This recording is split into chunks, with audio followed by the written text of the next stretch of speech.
اور دھمکی، اور یہ کوئی عام خاتون نہیں تھی، یہ سیدۃ النساء العالمین ہیں، یہ بنت رسول اللہ صلی اللہ علیہ وآلہ وسلم ہیں، اور دھمکی دینے کی سٹیٹمنٹ کا تو آپ انکار نہیں کر سکتے نا، دھمکی تو کا ثبوت تو آپ کی کتابوں میں موجود ہے، اور صرف ایک کتاب میں نہیں ہے کہ میں مصنف ابن شیبہ تو حدیث کی کتاب ہے، آپ حدیث کی کتاب کا کیسے انکار کریں گے، اور صحیح سند کے ساتھ ہے۔ یہ تو مرزا جہلمی نے بھی اس بات کو قبول کیا ہے کہ یہ مصنف ابن شیبہ کی جو حدیث ہے یہ بالکل صحیح سند کے ساتھ ہے، اس کے تمام راوی ثقہ ہیں۔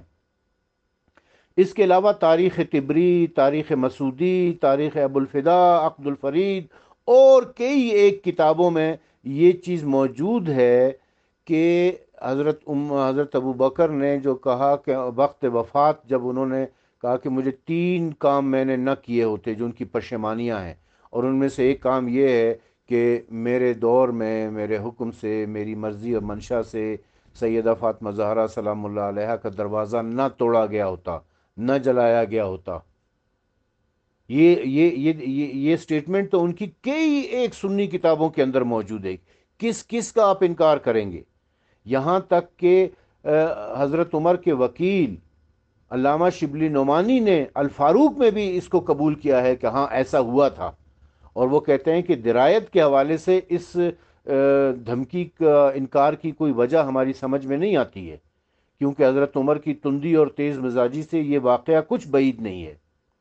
اور ان میں سب سے بڑھ کر شہرستانی کی جو کتاب ہے الملل والنحل، اس میں تو انہوں نے واضح الفاظ میں لکھا ہے،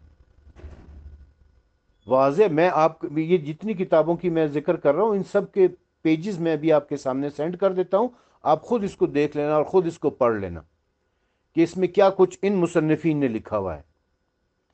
اچھا، پھر اس کے بعد وہ کہتے ہیں کہ جی سقیفہ میں کوئی میٹنگ ویٹنگ نہیں بلائی گئی تھی، بس وہ تو اچانک سب کچھ ہو گیا تھا، انصار وہاں پر پہلے سے اکٹھے ہوئے تھے، اور انصار بھی اس مقصد کے لیے اکٹھے نہیں ہوئے تھے کہ کسی کو خلیفہ منتخب کریں گے، بلکہ وہ اس مقصد کے لیے اکٹھے ہوئے تھے کہ وہ تعزیت کے حوالے سے کہ اب کیا کیا جائے گا، رسول اللہ کی رحلت ہو گئی ہے، اب کیا کرنا چاہیے وغیرہ وغیرہ، اس قسم کی گفتگو ہو رہی تھی۔ تو میں حضور مولانا صاحب، اس قسم کی گفتگو اگر ہو رہی تھی تو یہ سقیفہ میں کیوں ہو رہی تھی؟ یہ مسجد نبوی میں کیوں نہیں ہو رہی تھی؟ انصار سقیفہ میں کیوں اکٹھے ہوئے تھے؟ انصار مسجد نبوی میں کیوں نہیں آئے تھے؟ 10 سال تک رسول اکرم مدینے میں رہے ہیں، رسول اکرم کا طریقہ کار کیا تھا، رسول اکرم کی سنت کیا تھی؟ تمام فیصلے مسجد نبوی میں ہوا کرتے تھے۔ آپ انصار کا سقیفہ بنی ساعدہ میں جانا چیمانی دارد، کیا کس حوالے سے، کیسے آپ اس کو جسٹیفائی کریں گے؟ اور پھر یہ کہتے کہ جی حضرت ابو بکر اور عمر جو ہے نا وہاں پر اچانک پہنچ گئے، اچانک پہنچ گئے۔ آپ نے صحیح بخاری نہیں پڑھی، صحیح بخاری میں روایت موجود نہیں ہے، خود حضرت عمر کا پورا خطبہ موجود نہیں ہے کہ وہ کس طریقے سے وہاں پر پہنچے ہیں۔ ان کو باقاعدہ بتایا گیا ہے کہ وہاں پر انصار اکٹھے ہوئے ہیں اور وہ یہ کام کر رہے ہیں، اور یہ جو ہے نا رسول اکرم صلی اللہ علیہ وسلم کے گھر کے باہر موجود تھے، رسول اکرم کے جنازے کو بے گور و کفن چھوڑ کر یہ لوگ وہاں پر گئے ہیں۔ آپ جتنی وکالت ان کی کر رہے ہیں، اتنی تو ان کی اتنی وکالت تو اور بھی کسی نے نہیں کی ہے۔ آپ مطلب ان کو خود بھی اگر یہ پتہ چل جائے کہ آپ ایسی ایسی باتیں کر رہے ہیں تو وہ بھی حیران ہوں گے کہ یار ہمارا تو کوئی ایسا ارادہ نہیں تھا، ہم تو اچانک نہیں گئے تھے، ہم تو ایک پلان کے تحت گئے تھے، ہمیں تو آ کے خبر دی گئی تھی، ہمیں تو بتایا گیا تھا۔ میں تو ایک بات اور بھی آپ سے کہتا ہوں کہ ان کو تو لشکر اسامہ میں جانا چاہیے تھا، رسول اکرم نے نہیں کہا تھا، ان کا نام لے کر نہیں کہا تھا کہ تم لوگوں نے لشکر اسامہ میں جانا ہے؟ یہ مدینے میں موجود کیوں تھے؟ ان کو تو لشکر اسامہ میں ہونا چاہیے تھا۔ اچھا، لشکر اسامہ میں نہیں گئے، اور اس کے بعد جو لانتیں آئی ہیں، رسول اکرم صلی اللہ علیہ وسلم کی احادیث موجود ہیں اس حوالے سے، آپ کے فرمودات موجود ہیں کہ جو لشکر اسامہ میں نہیں جائے گا اس پر اللہ اور اس کے رسول کی لعنت ہوگی، اور ان کے نام لے کر کہا تھا کہ آپ لوگوں نے لشکر اسامہ میں جانا ہے، اور یہ نہیں گئے۔ اور پھر اگر یہ سقیفہ چلے گئے تھے اور وہاں پر ایسے حالات تھے جیسے کہ مولانا اسحاق صاحب بیان کر رہے ہیں، تو مولانا صاحب میں آپ سے یہ پوچھتا ہوں کہ کتنا اچھا ہوتا کہ حضرت ابو بکر اور حضرت عمر وہاں پر جا کر کہتے کہ اے ہمارے انصار بھائیوں، تم لوگ یہاں پر کیا کر رہے ہو؟ تم یہاں پر کیوں اکٹھے ہوئے ہو؟ کیوں نہیں رسول اکرم کے جنازے میں چلیں؟ یہ تم کیا خلافت کی باتیں کر رہے ہو؟ چلو پہلے رسول اکرم کے جنازے میں شریک ہوتے ہیں، ان کے غسل کفن میں شریک ہوتے ہیں، ان کو دفنا کے پھر ہم آپس میں مل بیٹھ کر سارے اس بات کا فیصلہ کر دیں گے۔ وہاں پر گتم گتا کیوں ہوئے؟ وہاں پر گالم گلوچ کیوں ہوئی؟ وہاں پر ایک دوسرے کو دھکم پیل کیوں ہوئی؟ کیا یہ بہتر طریقہ نہیں تھا مولانا صاحب کہ یہ لوگ ان کو جا کر کہتے کہ ہمارے انصار بھائیوں، یہ وقت ان باتوں کا نہیں ہے، یہ وقت اس چیز کا ہے کہ ہم لوگوں کو جنازے میں شریک ہو جانا چاہیے، اس معاملات کو ابھی چھوڑ دو، چلتے ہیں رسول اکرم کے جنازے میں شریک ہوتے ہیں۔ ان کے غسل کفن دفن کے بعد جو 3 دن کی تعزیہ داری ہوتی ہے، اس کے بعد ہم بیٹھیں گے مسجد نبوی میں، کیونکہ رسول اللہ بھی سارے مسجد نبوی میں فیصلے کیا کرتے تھے، وہاں پر بیٹھ کر ہم فیصلے کریں گے، اور رسول اللہ کے خاندان والوں کو، ان کی اہل بیت کو بھی بلا لیں گے، ان سے بھی مشورہ کر لیں گے۔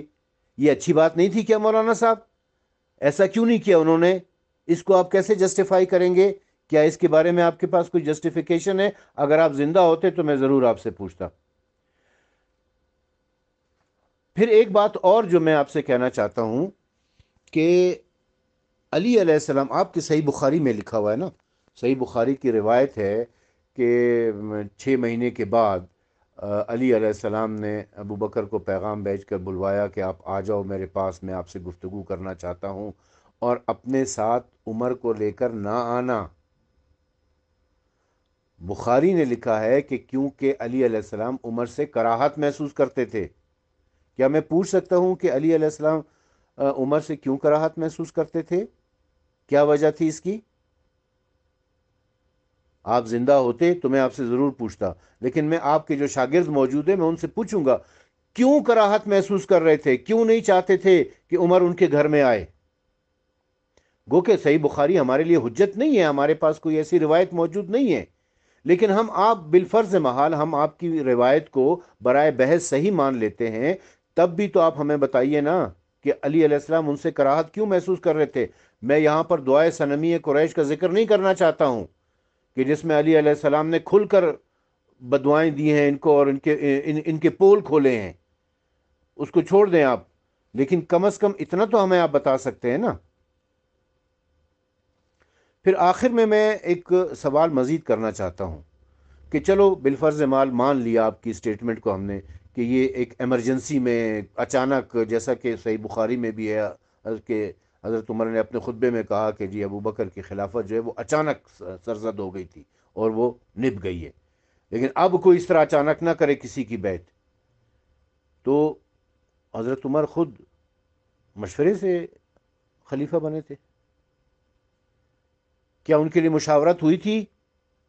نامزدگی ہوئی تھی نا ان کی نامزدگی ہوئی ہے، حضرت ابو بکر نے حضرت عمر کو نامزد کر دیا کہ میرے بعد یہ خلیفہ ہوگا۔ کیا وجہ تھی کہ حضرت عمر اپنے بعد علی علیہ السلام کو نامزد نہیں کرتے ہیں؟ کیوں نامزد نہیں کرتے ہیں؟ علی علیہ السلام میں ایسی کون سی کمی موجود تھی؟ ایسی بہت ساری اسٹیٹمنٹ صحیح بخاری اور دیگر کتب کے حوالے سے ہم دے سکتے ہیں کہ خود حضرت عمر نے کہا کہ جی وہ علی علیہ السلام کے اندر خلیفہ کی تمام خوبیاں صلاحیتیں موجود ہیں، لیکن اس کے باوجود انہوں نے اپنے بعد علی علیہ السلام کو خلیفہ نامزد نہیں کیا۔ کیوں؟ میں یہ پوچھنا چاہتا ہوں کیوں نامزد نہیں کیا، وجہ کیا تھی اس کی؟ کاش مولانا صاحب آپ زندہ ہوتے اور آپ کی زندگی میں یہ ویڈیو سن لیتا تو پھر میں آپ سے ضرور یہ سوالات کرتا۔